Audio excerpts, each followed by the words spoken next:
नमस्कार, मैं नियाज खान और आप देख रहे हैं न्यूज एक्सप्रेस। कर्नाटक में आखिरकार नेतृत्व परिवर्तन हो ही गया, यानी कि सिद्धारमैया की जगह पर अब डीके शिवकुमार मुख्यमंत्री बनेंगे और ये 3 साल के बाद हुआ है। 2.5 साल के बाद से ही ये चर्चा तेज हो गई थी। डीके शिवकुमार के समर्थक जो हैं वो सिद्धारमैया के खिलाफ लगातार आवाज उठा रहे थे और कह रहे थे कि अब उन्हें हटाया जाए और डीके शिवकुमार को मुख्यमंत्री बनाया जाए, क्योंकि तय यही हुआ है कि 2.5 साल डीके शिवकुमार और 2.5 साल जो है सिद्धारमैया।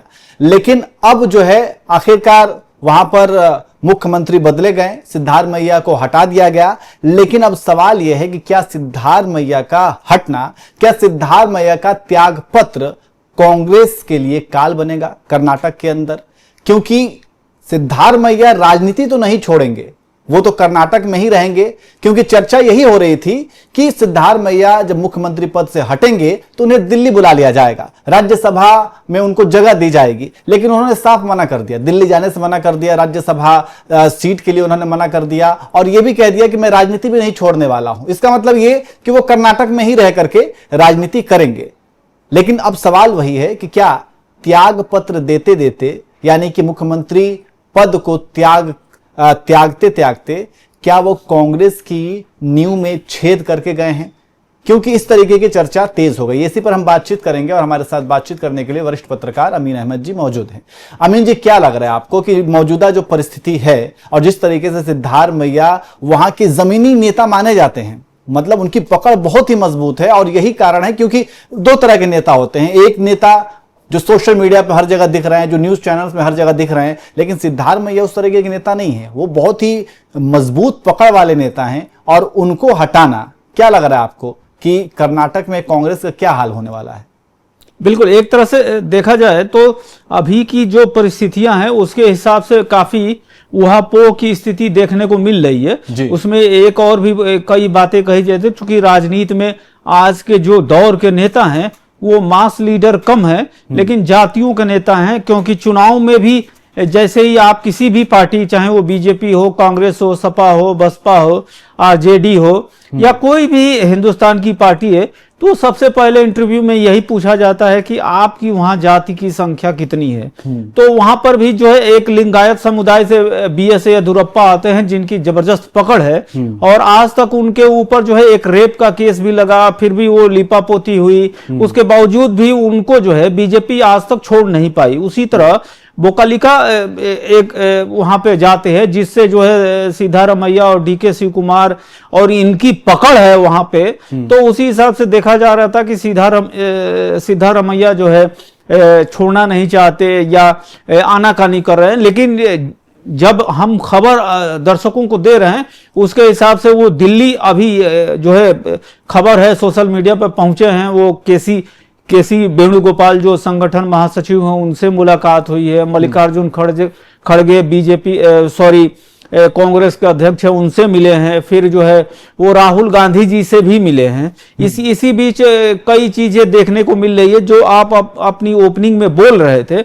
उसके हिसाब से वो चाह रहे हैं कि कैबिनेट का भी गठन हो तो उसमें जो है इनके लोगों का जो है नाम आए। दूसरे एक और भी चीज कही जा रही है कि 3 उप मुख्यमंत्री बनेंगे। तो उनकी चाहत होगी कि अभी भी दबदबा हमारा रहे और कम से कम राजनीति में जो है जो चीज होनी चाहिए, जो एक नेता सत्ता सुख या पावर की बात करता है और पावर शिफ्टिंग की बात करता है, तो वो चीज बनी रहे। इसी वजह से मुझे लग रहा है कि वहां पे जो है इस तरह की खींचतान चल रही है। उप मुख्यमंत्रियों में जो सोशल मीडिया है, मैं कंफर्म नहीं कर सकता, उसमें जो है कई लोगों के नाम आ रहे हैं। उसमें मल्लिकार्जुन खड़गे के जो पुत्र हैं, जो कैबिनेट मंत्री भी हैं, उनका भी नाम आ रहा है कि उनको भी जो है क्या कहते हैं कि उप मुख्यमंत्री बनाया जा सकता है। इनके खास कई लोग हैं, जैसे जी परमेश्वरा हैं या और भी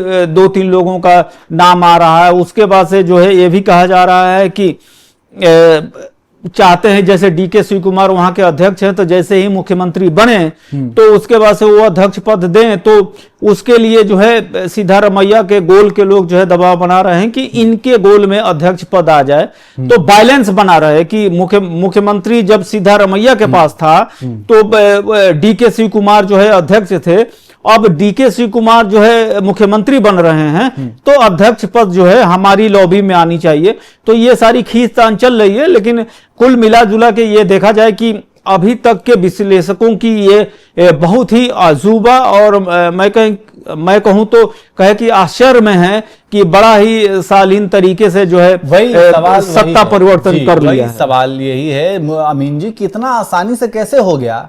क्योंकि राजस्थान में तो आपने देखा कि राजस्थान में किस तरीके से सिंह पायलट और क्या कहते हैं अशोक गहलोत के बीच भी गहमा गहमी हुई कि कौन मुख्यमंत्री बनेगा, कौन किसको हटाएगा, कौन युवा नेता है। लेकिन वहां पर भी अशोक गहलोत की पकड़ जो है वो भी जमीनी नेता है, वो भी हवाई वाले नेता नहीं है जो आजकल सोशल मीडिया पे लोग, बहुत सारे नेता जो है सोशल मीडिया पे एकदम छाए रहते हैं, मेन स्ट्रीम मीडिया में छाए रहते हैं, जो है ऑल्टरनेटिव मीडिया उसमें छाए रहते हैं। लेकिन ये लोग नेता ऐसे हैं जैसे सिद्धार्थ मैया हो या अशोक गहलोत हो या भूपेश बघेल हो, ये सब जमीनी स्तर के नेता हैं। जी बिल्कुल सही बात है।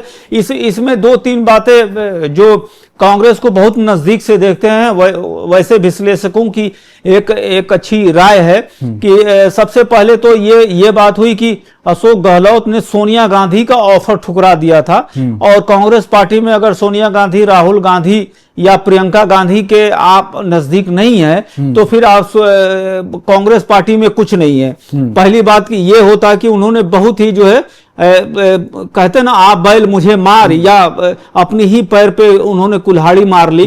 सबसे बड़ी चीज ये हुआ कि उन्होंने जो है राजस्थान को छोड़ने की बात नहीं की। आज की पोजीशन में यह है कि सोनिया गांधी की नाराजगी की वजह से, राहुल गांधी की वजह से दिल्ली में उनको कोई जानने वाला नहीं है, उनको कोई पूछने वाला नहीं है। यही बात अगर वो उस वक्त मान गए होते और अशोक गहलोत हट जाते और सचिन पायलट को मुख्यमंत्री बना देते तो वो इतिहास में अमर हो जाते। क्योंकि जब बच्चे पढ़ते या जो नई पीढ़ी के हम पत्रकारिता करने वाले लोग आते और भारतीय राजनीति को समझते तो वो ये जरूर समझते कि जो है कांग्रेस पार्टी का अध्यक्ष जो है अशोक गहलोत रहे, तो उन्होंने एक मौका गंवा दिया और इससे जो है उनकी राजनीति बहुत नीचे चली गई।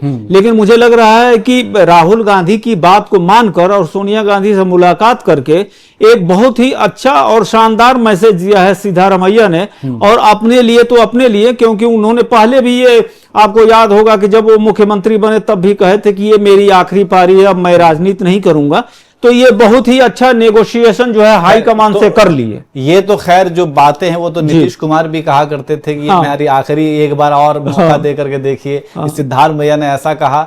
तो खैर जो भी बात हो, लेकिन अभी फिलहाल तो यही कहा जा रहा है कि सिद्धार्थ मैया बड़ी आसानी से मान गए और उन्होंने मतलब मुख्यमंत्री का पद छोड़ना, आप अंदाजा लगा सकते हैं कि जिस कुर्सी के लिए लोग लड़ाई लड़ते हैं और न जाने कौन से साम दाम दंड भेद अपनाते हैं, और उसके बावजूद सिद्धार्थ मैया का मुख्यमंत्री का पद छोड़ देना और डीके शिव कुमार जो कि उनके जूनियर भी हैं, डीके शिव कुमार का मुख्यमंत्री बनना कर्नाटक में, ये एक बहुत ही बड़ा संदेश है। और इसके साथ साथ एक बहुत ही एक अलग ही राजनीति, मतलब एक अलग तरीके की राजनीति भी देखने को मिल रही है। अब सवाल यही है कि अगर क्या वाकई में सिद्धार्थ मैया नाराज तो जरूर हुए होंगे, लेकिन जो आला कमान से उनकी मुलाकात हुई है और इस मुलाकात की जो तस्वीरें सामने आई हैं, उन तस्वीरों में भी सिद्धार्थ मैया को लेकर के बहुत सारे विश्लेषक कह रहे हैं कि उनकी नाराजगी साफ दिख रही है। अब आने वाले चुनाव में इसका प्रभाव क्या पड़ेगा? आने वाले चुनाव में क्या डीके शिव कुमार जो है खुद को साबित कर पाएंगे?